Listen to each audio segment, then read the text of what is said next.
প্রত্যেক দিনের কয়েকটা সুঅভ্যাসেই আমি আমার ঝংকার পড়া ছোট্ট টিনের রান্নাঘরের পুরনো লুকটা পাল্টে নিতে পেরেছি। সেটা কিভাবে পাল্টিয়েছি আজকে তোমাদের সাথে সমস্তটাই শেয়ার করব। গুড মর্নিং বন্ধুরা, কেমন আছো সবাই? আশা করছি রাধা মাধবের কৃপায় সবাই ভালো আছো। তবে আমিও ভালো আছি, তবে না এতটাও ভালো নেই। কেন বলো তো? এই যে ঠান্ডাটা পড়ে গেছে, এখন ঘুম থেকে উঠতে বেশ কিন্তু আলসে লাগবে। তাও কি আর করার, উঠতে তো হবেই। এই যে আজকেও উঠে পড়লাম অনেকটা সকাল সকাল, যেহেতু ছেলের স্কুল আছে তাই জন্য কিন্তু খুব সকাল করে ঘুম থেকে ওঠা। তবে আমি প্রত্যেক দিনই চেষ্টা করি সকাল সকাল উঠে পড়তে, তবে মাঝে মধ্যে একটু বিপরীতই হয়ে যায়। আবার অনেক সময় চাইলেও কিন্তু বেশি সময় ঘুমাতে পারি না। আবার কোনো দিন তো অনেক বেলা অবধি ঘুমিয়ে থাকি নিজের অজান্তেই। তো যাই হোক বন্ধুরা, আজকে আর এই কথাগুলো নাই বা বললাম, আজকে সোজা চলে আসি মেইন টপিকে। এই যে বললাম খুব সকাল সকাল করে ঘুম থেকে উঠে পড়ি, সেটারও কিন্তু বিশেষ অনেক কারণ আছে যেগুলো তোমাদের সাথে আজকে শেয়ার করব। খুব সকালে ঘুম থেকে উঠেছি, ওই প্রায় 4টা হবে। 4টার সময় উঠে না একদমই কিন্তু চোখে মুখে কোনো ঘুম নেই। তাও গড়ে একটু ব্যায়াম করলাম, ব্যায়াম করার পর রাস্তাতে গেলাম, একটু হাঁটাহাঁটি করলাম, তারপরে আসার সময় একটু গোবর নিয়ে আসলাম। এসে গোবর চড়া দিয়ে উঠান বাড়ি ঝাড় দিয়ে এই যে সোজা চলে আসলাম রান্নাঘরে। সকাল সকাল আজকে ভাতটাও করতে হবে, তবে অন্যদিন ভাত করতে হয় না। সকাল 7:30টার ভিতরে হাজব্যান্ডও বেরিয়ে যাবে, ছেলেও বেরিয়ে যাবে। তো ভাত করতে হবে, ছেলেকে টিফিন বানিয়ে দিতে হবে, হাজব্যান্ডকে টিফিন বানিয়ে দিতে হবে, অনেক কাজ। তাই জন্য খুব সকাল করেই ঘুম থেকে ওঠা। সকাল করে ঘুম থেকে ওঠা প্রত্যেকটা গৃহিণীরই অভ্যাস বলতে পারো। সকাল করে ঘুম থেকে উঠে পড়লে অনেকটাই কাজে এগিয়ে যায়। সারাদিনের কাজগুলো যেমন খুব সহজেই করে নিতে পারি। আর যেদিন একটু দেরি করে উঠলাম, ব্যাস ওই দিনই সব কাজের গন্ডগোল হয়ে যায়। সেদিনকে আর কাজের কোনো কুল কিনারা পাই না, সমস্ত কাজই যেমন এলোমেলো হয়ে যায়। আর খুব সকালে ঘুম থেকে ওঠার কিন্তু ওই যে বললাম বিশেষ কিছু কারণ আছে। সেই কারণগুলো হলো, সকালবেলায় একটু সময় হাতে নিয়ে আমি আমার রান্নাঘরটাকে ক্লিন করে নিই, যাতে করে এই যে মাসে 15 দিনে একদিন করে আমাকে ডিপ ক্লিনিংটা না করতে হয়। আর যদিও বা ডিপ ক্লিনিংটা করি, সেটা যেন করতে তেমন কষ্টকর না হয়। সেই জন্যই বলতে পারো নিয়ম করে প্রতিদিন হাতে কিছুটা সময় নিয়ে খুব সকালেই রান্নাঘরটাকে যতটুকু পারি সাইড বাইড পরিষ্কার করে নিই। রান্নাঘর কতবার ঝাড় দিই সেটার কোনো ঠিক ঠিকানা নেই, কিন্তু যতবারই ঝাড় দিই না কেন, সেই ঝাড় কিন্তু আর এই যে সকালবেলার ক্লিনিংটার মতো একদমই হয় না। এই যে উপর দিয়ে ফেলি, কিন্তু এই যে সাইড পাইডগুলো যদি আমরা ভালো করে পরিষ্কার পরিচ্ছন্ন না করি, সেগুলোতে না এতটা ময়লা হয়ে যায় কি বলবো। যেহেতু আমার ফ্লোর ম্যাট পাতানো রান্নাঘরে, তাই জন্য আরও বেশি নোংরা হয়ে যায়। আজকে ভেবেছিলাম প্রথমে আমার যে কাঠের র্যাকটা ছিল সেই র্যাকটাকে সরিয়ে পরিষ্কার করব, কিন্তু পরে ভাবলাম যদি আমি অনেকটা সময় নিয়ে কাজে লেগে পড়ি, তাহলে ছেলেকে আজকে আর 7:30টার ভিতরে স্কুলে যেতে হবে না।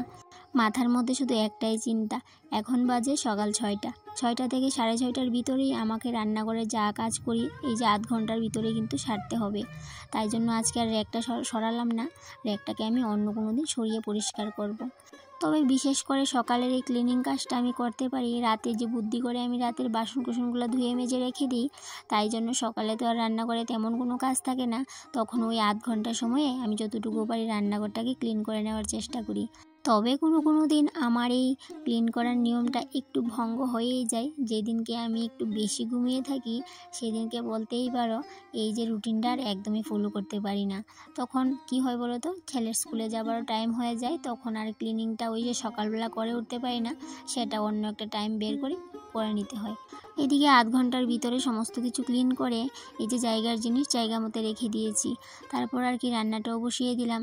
যেহেতু রাতের আজকে আর ভাত নেই, অন্যদিন রাতে যদি ভাত থাকে তাহলে সকালে আর আমার অতটাও কষ্ট হয় না।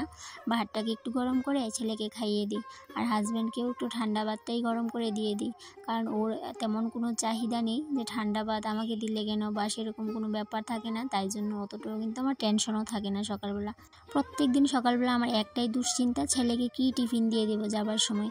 তবে আমি বাজারে টিফিনটা দিতে একদমই ভালোবাসি না ওকে, যতটুকু পারি অ্যাভয়েড করে চলি বাজারে টিফিনটা। বেশিরভাগ চেষ্টা করি ঘর থেকে বানিয়ে দিতে, কিন্তু আজকে যে কী করে দিই সেই চিন্তাই কিন্তু আছে। তবে অবশ্য পরে ওকে দুটো আলু দিয়ে একটু সবজি করে দিয়েছিলাম, সাথে দিয়েছিলাম একটু টমেটো, আর সেই সাথে করে নিয়েছিলাম ওর জন্য দুটো রুটি। দুটো বলতে হাতে গোনা কি আর দুটো করা যায়, দুটো করতে গিয়ে হয়ে গেছে 5টা। হাজব্যান্ডের জন্য, ছেলের জন্য নিয়ে নিলাম কুসুম গরম জল, যেটা সকালবেলা প্রত্যেকদিন ওদের হাতে উঠিয়ে দিতে হয়। এই যে আমি রেডি করে রাখলাম, যখন ইচ্ছে হবে ওরা এসে খেয়ে নেবে।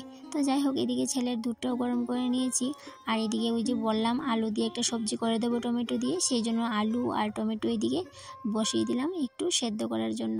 এই যে শর্টকাট করার জন্য টমেটোগুলিও কিন্তু সেদ্ধর মধ্যে বসিয়ে দিলাম, তাতে করে কিন্তু আমার চট করে সবজিটা হয়ে যাবে। আর এদিকে একটু ময়দাও মাখিয়ে নিয়েছিলাম। তারপর আর কি ক্যামেরা ধরার কোনো সুযোগ পাইনি, এই যে চটপট করে 2-3টে রুটি করে দিয়েছিলাম ছেলেকে, আর সবজিটাও করে নিয়েছিলাম। এই যে টমেটো দিয়ে আলু দিয়ে একটা আলুর দমের মতো করে দিয়েছিলাম। এই যে সকালবেলা উঠেই রান্নাঘরটাকে ক্লিন করে নিতে পেরেছি, এটাই যেন মনের মধ্যে অনেকটাই শান্তি লাগছে। তো এখন কিন্তু আর আমার সারাদিনের তেমন কোনো কাজের তোড়জোড় নেই, শুধুমাত্র রান্নাবান্নাটা করব, আর যে স্নান করে পুজো দেব, টিউশনটা করব, ব্যাস এইটুকুই। তবে যতই মুখে বলি না কেন যে কাজ নেই, কিন্তু কাজ যে কোথা থেকে চলে আসে বুঝতেই পারি না। এদিকে হাজব্যান্ডের জন্য ভাত নিয়ে নিলাম, কারণ ওকেও আমি প্রত্যেক দিন যাবার সময় ভাত দিয়ে দিই। খুবই অল্প পরিমাণে ভাত নিয়ে যায়, একদমই বেশি ভাত ও খেতে চায় না, তাই জন্য ছোট্ট বাটির মধ্যে একটু করে ভাত দিয়ে দিলাম। আর ওরা বেরিয়ে যাওয়ার পর নিজের জন্য একটু গরম জল করে নিয়েছি, আর নিয়ে নিলাম এখানে 3টা থানকুনি পাতা, যেগুলো আমি প্রত্যেক দিন সকালবেলায় খাই। তবে মাঝে মধ্যে মিস করে যাই, তবে কিন্তু বেশিরভাগ দিনই কিন্তু চেষ্টা করি থানকুনি পাতাগুলো খেতে। আমরা বাঙালিরা এরকমই, একদিকে ওষুধ খাবো, অন্যদিকে ওষুধের উপরে যে ক্ষতিকর জিনিসটা সেটা খাবো। এদিকে আমি থানকুনি পাতা খেলাম সকালবেলা, এদিকে আবার নিজের জন্য দুধ চা নিয়ে নিলাম। এই যে মুখের স্বাদটাকে একদমই কিন্তু দমিয়ে রাখতে পারি না, এই যে মুখের স্বাদটা এই যে চাই কিন্তু খেতে, কিন্তু মাঝে মধ্যে দমিয়ে রাখি, সব দিন কিন্তু আর হয়ে ওঠে না। হরলিক্সের কৌটাগুলোকে কালকেই ধুয়ে দিয়েছিলাম, কিন্তু পরে দেখলাম এগুলোর মধ্যে একটু বাজে স্মেল করছে, তাই জন্য ওভারনাইট কিন্তু আবার সার্ফের জল ঢুকিয়ে রেখে দিয়েছিলাম। আর এই যে সকালবেলা এখন আবার নতুন করে ধুয়ে দিচ্ছি। এখন এই যে স্মেলটা আর নেই, এই যে এখন শুকিয়ে গেলেই বেশ অনেক কিছু রাখা যাবে। কবে থেকেই ভাবছিলাম কৌটাগুলোকে ধুয়ে দেব, কিন্তু আর হয়ে উঠছিল না। কাজ করতে করতে কথার মাধ্যমে তোমাদেরকে বোঝাতে পারলাম কি না একদমই বুঝতে পারছি না, যে কোন অভ্যাসগুলো আমার টিনের জঙ্কার পড়া রান্নাঘরটার লুকটা চেঞ্জ করে নিয়েছে।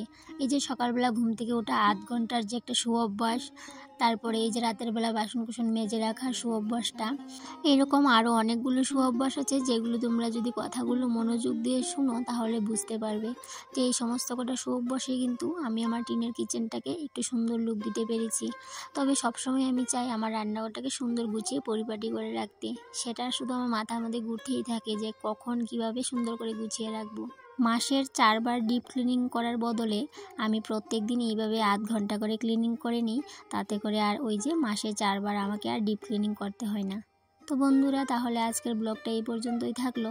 আবার দেখা হবে তোমাদের সাথে পরবর্তী কোনো একটা ব্লগে। ততক্ষণে তোমরা ভালো থেকো, সুস্থ থেকো, আর এইভাবেই আমার পাশে থেকো, আর এত সুন্দর সুন্দর কমেন্ট করে দিও। টাটা।